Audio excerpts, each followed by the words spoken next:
आता पोहोचलो आपण जंगलामध्ये. अरे लोक म्हणतात त्या जंगलामध्ये आत्मा आहे, ही गोष्ट खरी आहे का? हट रे, आत्मा मित्मा कुठं असते का? अरे बापरे, हे काय? अरे बापरे, आता आपण इथून लवकर येऊ.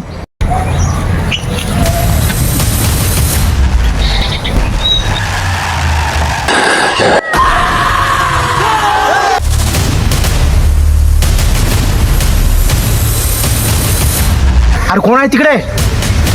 हॅलो, ऐकू येतं का?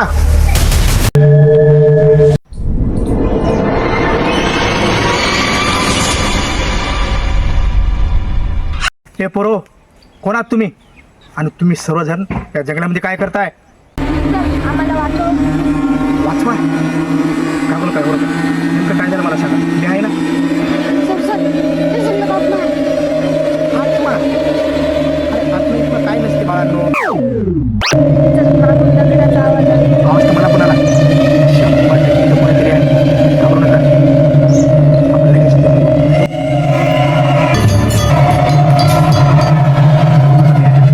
व्यवस्थित होऊन ये.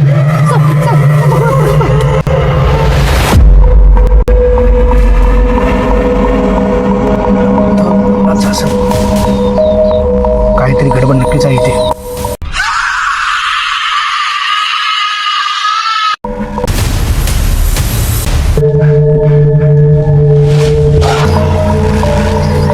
अरे कोण आहेस तू? हॅलो, तुला कोण मारलंय? याला इथे कोणीतरी मारून टाकले. तो आत्मा आहे. आपल्या मागे ती आत्मा आहे. तुमचा जीव घेण्यासाठी ती आत्मा लागलेली आहे. कदाचित तुम्हाला इथे मारू शकते. एक गोष्ट विचारू का विचार सर?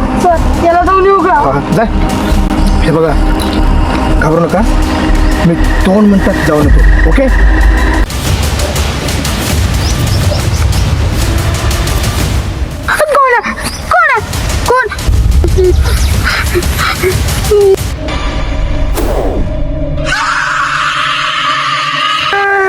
आता आपण मरलो.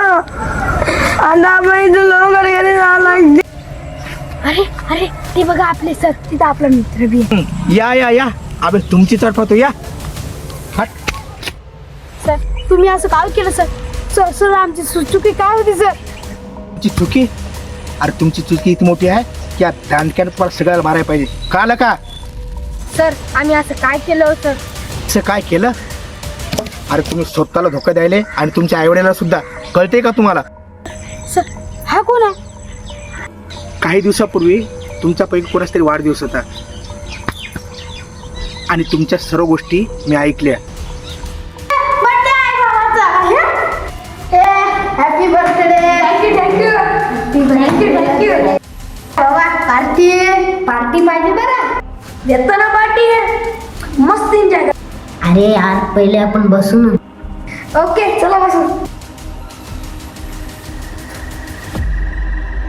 हो, आपण पार्टी करू. पार्टीमध्ये मस्त बियर पिऊ, सिगरेट पिऊ, मस्त एन्जॉय करू. आपण मांगारी काय करायलो ते माझ्या बाप्पाला थोडी पत्ता लागाय. पण कोणाला कळलं नाही पाहिजे. आपण एका जंगलात जाऊन पार्टी करायची. परवा बियर आणि सिगरेट आठवणीने घेऊन यायचो. आणि तेव्हाच याला आणि एका मुलीला घेऊन मी एक प्लॅनिंग केली. हे बघा, आपल्याला काही मुलांना धडा शिकवायचा आहे.